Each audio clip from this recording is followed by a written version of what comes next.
संसद में आज एक ऐसी तस्वीर देश ने देखी जिससे सवाल उठे कि क्या गांधी परिवार और बच्चन परिवार एक बार फिर करीब आ रहे हैं। राज्यसभा में आज सभापति जगदीप धनखड़ और जया बच्चन के बीच तीखी बहस हुई। विपक्ष ने वॉकआउट कर दिया, जिसका नेतृत्व सोनिया गांधी ने किया। यही नहीं, संसद के बाहर जब जया बच्चन बोल रही थी तब सोनिया गांधी उनके पीछे समर्थन करने के लिए खड़ी थी। सवाल यह है कि क्या दोनों परिवारों की दूरियां मिट रही हैं? सर, मैं जया अमिताभ बच्चन आपसे पूछ रही हूँ।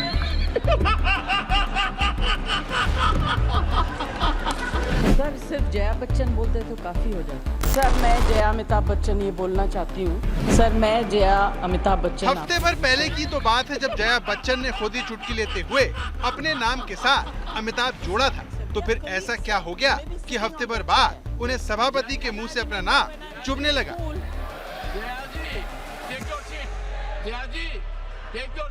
थी तो आपने धनखड़ साहब को कुछ कहा, जिसके बाद आपको काफी धनखड़ साहब ने डांटा। नहीं, वो मुझे डांटने वाले कौन होते हैं? मुझे डांटने वाले मेरे पार्टी लीडरशिप होती है और किसी में ये हिम्मत और ये मैं I don't give this freedom to anybody else to डांटो मी। मुझे माफ करिएगा मगर आपका गुस्सा और जया बच्चन एक दूसरे की पहचान बन चुके हैं। जया बच्चन के फिर से गुस्सा होने का मामला नाम से ही जुड़ा है, जिस पर संसद में राज्यसभा के सभापति और उनके बीच तीखी बहस हो गई। No, enough of it. You can't have it. You may be anybody. You may be a celebrity. You have to understand the decorum. No, nothing doing, nothing. Jagdeep Dhankhar से बहस के बाद समाजवादी पार्टी सांसद सदन से बाहर आ गई, लेकिन वो अकेली नहीं थी। मीडिया से बात करते हुए उनके पास सोनिया गांधी खड़ी हुई थी। इस तस्वीर ने उस दौर की याद दिला दी जब सोनिया गांधी और जया बच्चन के परिवार के बीच दोस्ताना था। राजीव गांधी और अमिताभ बच्चन बचपन के दोस्त थे, लेकिन बाद में दोनों के रिश्तों में खटास आ गई और दूरियां हो गईं। अब सवाल ये है कि बदले माहौल में जिस तरह से सोनिया गांधी जया बच्चन की हाँ में हाँ मिलाते हुए दिखी, जिस तरह सोनिया गांधी जया बच्चन के साथ आ खड़ी हुई, उससे सवाल उठता है कि क्या सोनिया खुलकर जया बच्चन के समर्थन में आएंगी? क्या दोनों परिवार दोस्ती के रास्ते पर फिर से साथ चलेंगे? इन सवालों की वजह सभापति जगदीप धनखड़ के साथ जया बच्चन की वो झड़प है, जिसमें धनखड़ ने जैसे ही जया बच्चन को बोलने के लिए पुकारा तो वो भड़क गई। मैं कलाकार हूँ। सर, मैं जया अमिताभ बच्चन ये बोलना चाहती हूँ। मैं कलाकार हूँ, बॉडी लैंग्वेज समझती हूँ, एक्सप्रेशन समझती हूँ। और सर, मुझे माफ करिएगा मगर आपका टोन जो है is not accept. We are colleagues sir, you may be sitting on the chair. इतने पर सभापति ने जया को टोक दिया और उन्होंने जया बच्चन को बैठने के लिए कहा, लेकिन वो नहीं मानी। जया जी, And I remember when I went to school. Jaya ji, take your seat. Jaya ji, take your seat. Take your seat. Take your seat. Take your seat. सभापति जया बच्चन को बार बार कहते रहे कि वो अपनी सीट पर बैठ जाएं। जया के अड़ियल रवैये को देखकर सत्ता पक्ष भी शोर मचाने लगा। तब धनखड़ ने कहा कि उन्हें पता है कि उससे कैसे निपटना है। Honorable members, honorable no, बैठिए, honorable members, बैठिए, I know how to deal with it, बैठिए। सभापति इसके बाद फिर जया बच्चन से मुखातिब हुए और एक्टर डायरेक्टर के सहारे अपनी बात रखी। जया जी, you have earned a great reputation. You have earned a great reputation. You know, an actor is subject to the director. You have not seen what I see from here. Every day, I don't want to repeat. I don't want schooling. I am a person who has gone out of the way. And you say, my tone? इस सत्र में और इससे पहले भी धनखड़ और विपक्ष के बीच अक्सर तनातनी होती रही है, लेकिन मामला अब और बिगड़ गया। सदन के बाहर जया बच्चन मीडिया के सामने आई तो सोनिया गांधी भी उनके पास समर्थन देने के लिए खड़ी थी। जो कहा जाता है चेयर से ठीक है, वो चेयर पे बैठे हैं, अलाउड है। अगर वो चेयर से बाहर हैं तो वो भी आम MP की तरह हैं, वो हमारे अन्नदाता तो है नहीं। I objected to the tone used by the chair. We are not school children. We are all, and some of us are senior citizens. I was upset with the tone, and especially when LOP stood up to speak, he had switched off the mic. How can you do this? ये तो परंपरा के खिलाफ है। जया बच्चन यही नहीं रुकी, उन्होंने कहा कि वो 5 बार की सांसद हैं, लेकिन उन्होंने आज तक सभापति की ऐसी भाषा नहीं देखी। हाँ, he said you may be celebrity, I don't care. I'm not asking him to care. I'm saying I am a member of parliament. This is my fifth term. I know what I'm saying. Nobody has ever spoken the way it's being done nowadays in parliament. What is the problem? इसके बाद जया बच्चन ने सभापति से माफी मांगने को कहा। What is the way forward? सुनिए, I need an apology. बस From the chair. I need an apology for saying I don't care. He has to care. He's on the chair. He has to care. तब तक क्या करेंगे? अरे हमारे LOP जो हमको कहेंगे हम वही करेंगे। We are all together. हम इंडिपेंडेंट डिसीजन नहीं लेंगे। तो जया बच्चन ने माफी की मांग तो की, लेकिन आखिरी फैसला विपक्ष के नेता पर छोड़ा जो कांग्रेस पार्टी का है। अब सवाल यह है कि सोनिया गांधी की तरह क्या सदन में कांग्रेस पार्टी भी जया बच्चन के साथ इसी तरह खुलकर साथ आएगी? अगर बात दोनों नेताओं के बीच की केमिस्ट्री की करें तो आजकल ये देखने लायक है।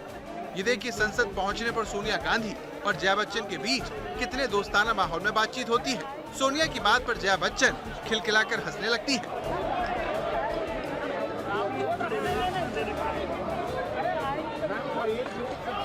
गांधी, नेहरू और बच्चन परिवार की दोस्ती इलाहाबाद के आनंद भवन से शुरू हुई।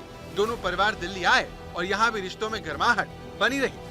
बाद में अमिताभ बच्चन कांग्रेस के टिकट से चुनाव लड़े और जीते।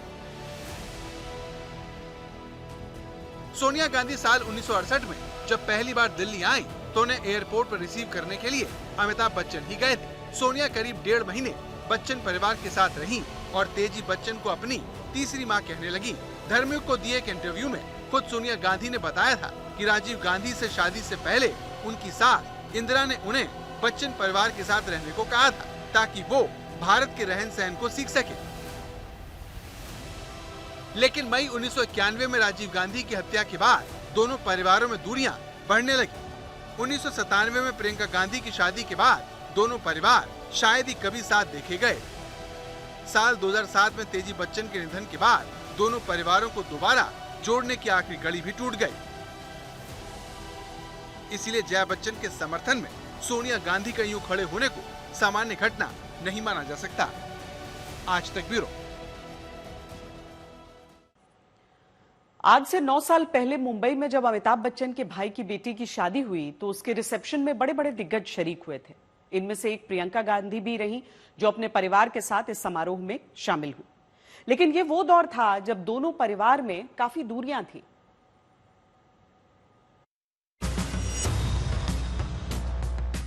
इस तस्वीर को देखकर लोगों को पुरानी यादें ताजा हो गई। अगर जया बच्चन और सोनिया गांधी पुरानी दोस्त हैं, तो राजीव गांधी और अमिताभ बच्चन इस दोस्ती का आधार। इंदिरा गांधी की हत्या के बाद अमिताभ बच्चन अपने दोस्त राजीव गांधी के लिए सियासी मैदान में कूद गए थे। अमिताभ सिनेमा के पर्दे पर करिश्माई नेता थे, तो राजीव गांधी उस वक्त की सियासत का नया करिश्मा। इंदिरा लहर में कांग्रेस को अपने चुनावी इतिहास की सबसे बड़ी जीत हासिल हुई। अमिताभ बच्चन भी इलाहाबाद से जीत गए, लेकिन 2 साल में इस जीत का खुमार उतरने लगा और दोनों के रिश्तों में खटास आ गई।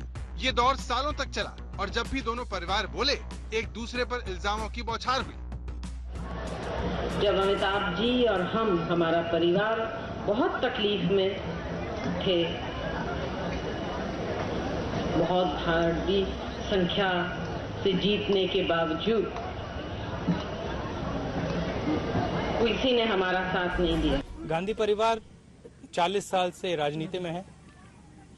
भारत के लोग जानते हैं कौन किसको धोखा देता है, किसने कौन काम करता है, कौन धोखा देता है।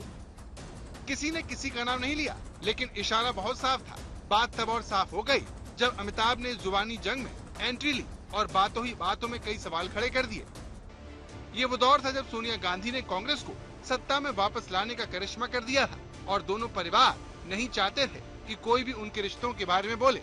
दोनों परिवारों के बीच जज्बातों की ये डोर आज भी कायम है। इसीलिए बदले माहौल में जया बच्चन और गांधी परिवार संसद में मुलाकात होने पर नजरें नहीं चुराते, बल्कि गर्मजोशी से मुलाकात करते हैं। सम्मान की बात आने पर साथ खड़े हो जाते हैं। जो बर्ताव हो रहा है मेंबर ऑफ पार्लियामेंट्स के साथ, स्पेशली ऑपोजिशन के साथ, आप जो है इतने, आपका जो एक्सप्रेशन, जो टोन है वो इतना खराब है और ऑफेंसिव है कि कितना सहन करें। और जो अपना ट्रेजरी बेंच के लोग हैं वो कुछ भी बोल रहे हैं, बुद्धिहीन बोल रहे हैं, और वो जो है अपना उसके ऊपर अगर हम लोग कमेंट करते हैं तो कहते हैं चेंबर में आके बात करिए। चेंबर में क्यों? हमारा कहना है कि आप फ्लोर पे बात हो रही है, आप फ्लोर पे जवाब दीजिए। हर चीज में हम चेंबर में क्यों जाए? जगदीप धनखड़ और जया बच्चन की बहस के बाद विपक्षी सांसदों ने वॉकआउट कर दिया। विपक्षी सदस्य दादागिरी नहीं चलेगी के नारे लगाते हुए सदन के बाहर चले गए। लेकिन सबसे बड़ी बात, इस विरोध का नेतृत्व सोनिया गांधी ने किया। तो वक्त बदल चुका है। रिश्तों के बीच दीवार में जो खिड़की खुली थी, उससे आती ताजा हवा से रिश्तों में गर्माहट लौटती दिख रही है। लेकिन 3 पीढ़ियों की दोस्ती में पुराने दिन फिर लौटेंगे, ये कहना भले ही अभी जल्दबाजी हो, लेकिन ये तस्वीर उम्मीद तो जगाती है। आज तक ब्यूरो। संसद के दोनों सदनों को आज अनिश्चित काल के लिए स्थगित कर दिया गया। दोनों पक्ष आर पार के मूड में हैं। जया बच्चन सभापति से माफी की मांग कर रही हैं, तो सत्ता पक्ष इसके जवाब में निंदा प्रस्ताव की बात कह रहा है। विपक्ष की योजना सभापति के खिलाफ अविश्वास प्रस्ताव लाने की भी है। सर, ये वायनाड के बारे में क्यों हंस रहे भाई? मैं कुछ भी बोलता, सांप भी हंसते हैं और आप भी हंसते हैं क्या? विपक्ष और राज्यसभा के सभापति के बीच मतभेद बढ़ते जा रहे हैं। लेकिन जया बच्चन और धनखड़ के बीच हुई बहस से ये विवाद और गहरा गया। नाम को लेकर जया बच्चन का गुस्सा पहली बार 29 जुलाई को फूटा, जब उप सभापति पर जया बच्चन भड़क गयी। श्रीमती जया अमिताभ बच्चन जी। सर, सिर्फ जया बच्चन बोलते तो काफी हो जाता। यहाँ पूरा नाम लिखा था इसलिए मैंने रिपीट किया। ये जो है कुछ नया तरीका निकला है कि महिलाएं जो है अपने पति के नाम से जानी जाएंगी, उनका कोई अस्तित्व नहीं। क्योंकि यहाँ नाम दर्ज है। नहीं सर, इसलिए मैंने कहा उनकी कोई उपलब्धि नहीं है अपने में। इसके बाद 2 अगस्त को इस मामले पर धनखड़ और जया बच्चन का आमना सामना हुआ और जया बच्चन ने ऐसा कुछ कहा कि धनखड़ खूब हंसने लगे। सर, मैं जया अमिताभ बच्चन आपसे पूछ रही हूँ,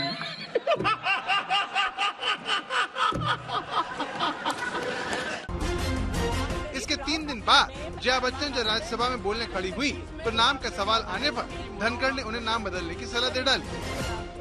I'm very proud of my name and my husband and his achievements. Ma'am, आपको एक बात बताता हूँ। And it signifies आभा जो मिट नहीं सकती। I'm very happy. One second, take your seat. So don't worry.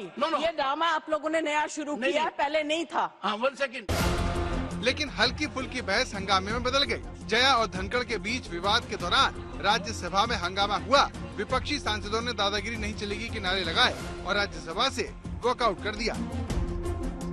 लेकिन सवाल ये है कि जब उन्होंने राज्यसभा सचिवालय को अपना आधिकारिक नाम यही लिख कर दिया है, तो फिर अपना आधिकारिक नाम पुकारे जाने पर वो क्यों भड़क जाती है? आज तक ब्यूरो।